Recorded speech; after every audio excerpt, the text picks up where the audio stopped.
제가 설명하는 게 너무 어렵나요? 아니라고는 말 못하죠. 이거 어떻게 해야 되나? 그러니까 아들한테 설명하듯이 설명하셔야죠. 네가 병원에 갔어. 의사 선생님을 만났는데 의사 선생님이 뭘 자꾸 묻네. 그리고 뭘 적으셔. 거기서 고지의무의 문제가 생기는 거야. 뭐 이런 식으로 쉽게 설명을 하셔야죠. 이거 유튜브 각인데요?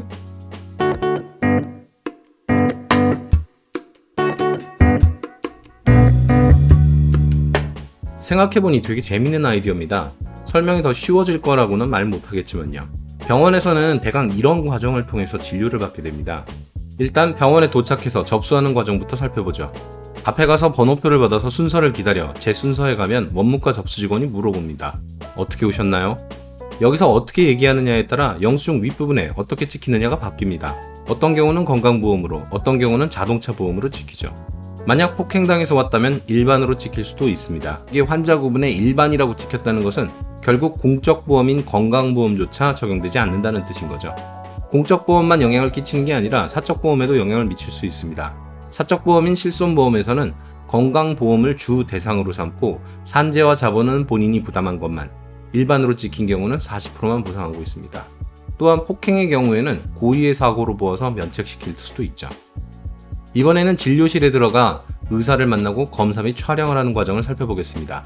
의사 선생님이 어떻게 다쳤냐고 묻습니다. 이걸 문진이라고 하는데 이때 의사 선생님이 무언가를 열심히 적는 것을 알 수 있습니다.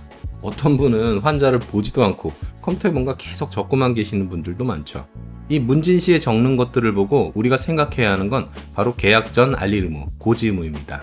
실제로 의사분이 기록하신 초진기록지를 한번 보실까요? 여기에 초진기록지 5줄의 기록을 가지고 우리는 4가지나 알 수 있습니다. 2007년에 수막종 언급을 보고 이게 서울의 한 병원에서 진단받았다는 것을 알 수 있습니다. 그리고 15년간 관찰하다가 최근 지방의 한 병원에서 수술을 권유받았다는 것도 알 수 있죠. 이분이 고지의무 위반이 있다고 한다면 마지막 수술병원이 아니라 그 전 2곳의 병원 기록을 뒤지면 알 수 있겠네요. 그리고 43년 전에 교통사고가 있었고 20년 전에는 맹장수술도 하셨습니다. 생각보다 많은 것을 알 수 있지 않나요? 그래서 보험 청구 시에 보험사에서 초진기록지를 요구하는 겁니다.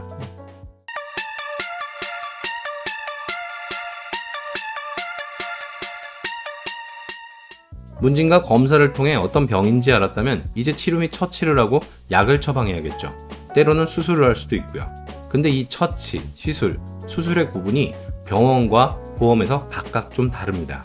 수술은 구분하기 쉽습니다. 사전적인 의미 그대로 신체의 일부를 개방해서 손상된 부위를 적출하거나 수선하는 과정으로 보면 됩니다. 반면 시술은 사실 사전적인 의미로는 수술과 별 차이가 없습니다.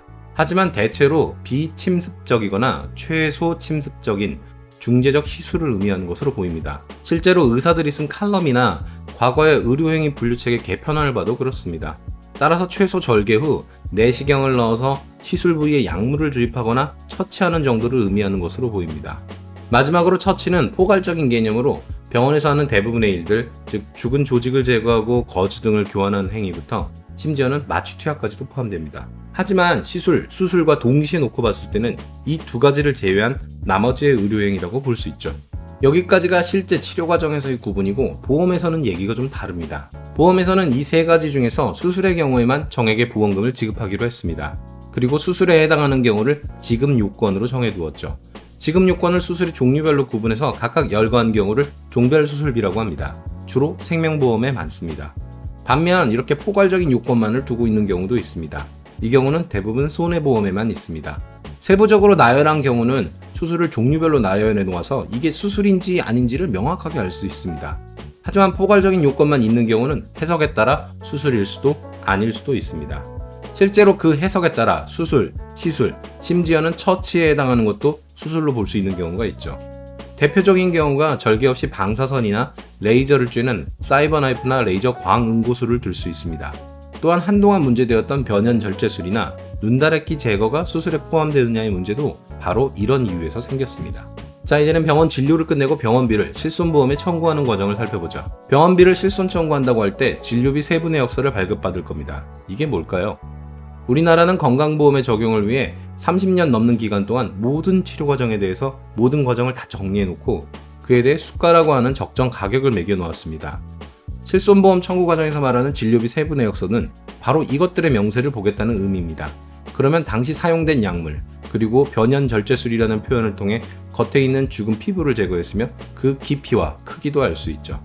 보험회사는 이걸 가지고 과잉 진료나 비급여 진료의 적정 여부를 판별하기도 합니다. 손해와 보험연구소.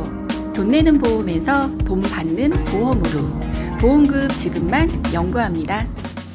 자, 요약 정리 들어갑니다. 진료의 각 단계마다 보험과 관계가 있습니다. 일단 접수 단계에서 실손보험의 보상 비율이 달라집니다. 진료 단계에서 초진의 기록 내용에 따라 계약 전 알릴 의무에 문제가 생길 수도 있습니다. 수술, 시술, 처치는 실제 의료 과정에서는 구분되나 보험에서는 그 구분이 뚜렷하지 않습니다. 보험에서는 보험만의 정의에 따라 구분됩니다. 처방, 진료 단계에서 세부 내역서를 통해 과잉 진료나 비급여의 적정 여부를 판별하기도 합니다. 오늘 내용을 만드는 데 힌트를 주셨던 은결아빠님께 감사드립니다. 상담이나 교육 문의는 네이버에서 손해와 보험연구소를 검색해주세요. 들어주셔서 감사합니다.